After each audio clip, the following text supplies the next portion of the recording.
वस्तु श्रवण मात्रेण शुद्ध बुद्धिर्निराकुलः नैव आचारमनाचारम औदास्यम व प्रपश्यति।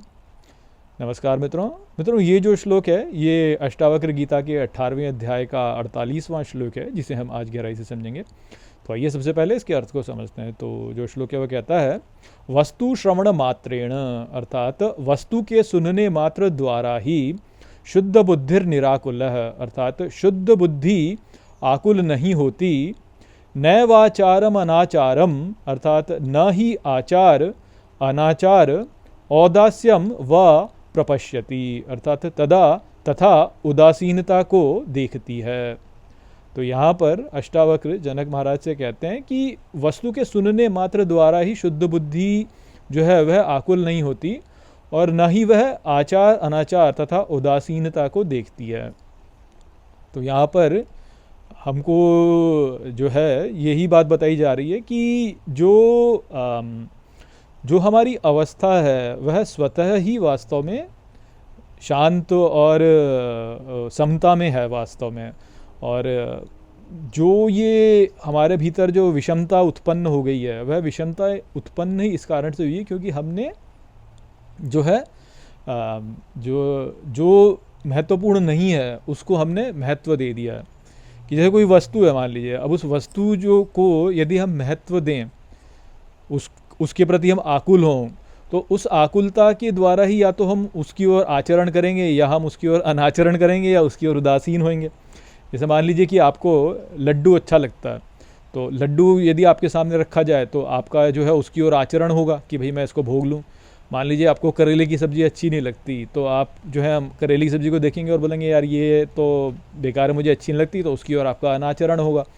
और यदि आप मान लीजिए आपको जो है कुछ दे दिया जाए, मान लीजिए कोई ऐसी सब्ज़ी जो कि ना तो आपको बुरी लगती है ना अच्छी लगती है, वो रख दी जाए तो आपके मन में उदासीनता रहेगी। या मान लीजिए आपका पेट भर गया तो आपके मन में उदासीनता रहेगी।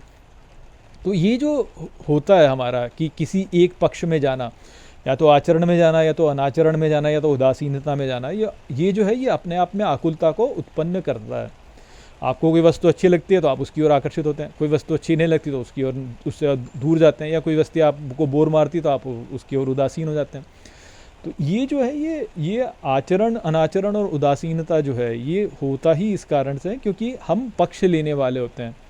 परंतु यदि जो है हमारा कोई पक्ष ही ना हो, जो जैसे है उसको वैसे ही हम ले लें, तो फिर आकुलता नहीं होती है। फिर उसमें जो है कुछ भी उसके प्रति हमारे में प्रतिक्रिया नहीं होती है। और जब प्रतिक्रिया नहीं होगी तो हम बिल्कुल आकाश के समान हो जाएंगे। जैसे आकाश सबको स्वीकार करता है, सबके प्रति वैसे ही रहता है।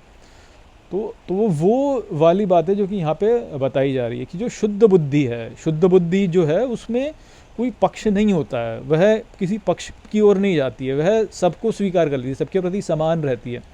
जैसे भगवान कहते हैं ना कि समम पश्यति सर्वत्र, मैं सबको समान देखता हूँ, सबको समान रूप से मैं देखता हूँ, तो मैं इस जो है वह सम दृष्टि वाला हूँ। तो वो वाली बात है यहाँ पे। अब इसको जो है आप समवर्ती मत समझ लिए। समवर्ती होता है कि जो समान व्यवहार करे सबके साथ में। जैसे मृत्यु है, मृत्यु सबको अपना ग्रास बना लेगी, या जैसे अग्नि है तो सबको भस्म करेगी, तो वह समवर्ती है। जबकि जो समपश्यति, सम देखने वाला जो है वह जो हर किसी के साथ उसी के अनुसार व्यवहार करता है, यदि जैसे भगवान गीता में भगवान क्या कहते हैं, भगवान कहते हैं कि यो यथा माम प्रपद्यन्ते तांस तथैव भजाम्यहम्, जो मुझे जैसे पूछता है मैं उसको वैसे ही पूछता हूँ। तो वो वाली बात कि हर व्यक्ति के अनुसार उसका व्यवहार करना, कि बच्चा है तो बच्चे के लिए जो है प्रेम का व्यवहार, बड़ा है तो बड़े के लिए आदर का व्यवहार, समान है तो समान के लिए मैत्री का व्यवहार। तो वो समान जो व्यवहार है उस प्रकार से व्यक्ति होता है, किसी एक में अटकता नहीं है। ऐसा नहीं कि भाई ऐसे तो ऐसे ही, या हम तो ऐसे हैं तो हम ऐसे ही हैं वास्तव में, कि भाई भगवान की ऐसे पूजा होनी चाहिए तो ऐसे ही होनी चाहिए, हम जो है इस प्रकार चलते तो ऐसे ही चलेंगे। तो उस प्रकार से नहीं, लचीलापन जिस व्यक्ति में होता है, जो व्यक्ति अपने व्यवहार को अवस्था अनुसार जो है वह उसको चलाता है, वो व्यक्ति है जो कि मुक्त है। क्योंकि उसमें जो है उसमें सदा एक लचीलापन है कि मैं अवस्था के अनुसार टेढ़ा हो जाऊं। तो वो जैसे कोई जब वायु का वेग आता है तो जो वृक्ष होता है वो खड़ा रहता है तो गिर जाता है, वहीं पे घास जो है वो झुक जाती है, इधर हो जाती है उधर हो जाती है, तो उसमें वो लचीलापन है। जल में जैसे अपना एक लचीलापन है, जिस अवस्था में डालोगे वो उसी अनुसार ढल जाएगा। तो वो वाली अवस्था जो है वह ही मुक्ति वाली अवस्था है। मुक्ति वाली अवस्था अर्थात वही स्वरूप वाली अवस्था है, मुक्ति वाली नहीं, स्वरूप वाली अवस्था है। तो उसके विषय में जो है यहाँ पर अष्टावक्र जो जनक महाराज से करें। तो आशा करता हूँ कि मैंने इस श्लोक को आपको ठीक प्रकार से समझा दिया होगा। चलिए इसी के साथ इस वीडियो को हम यहीं पे समाप्त करते हैं। नमस्ते।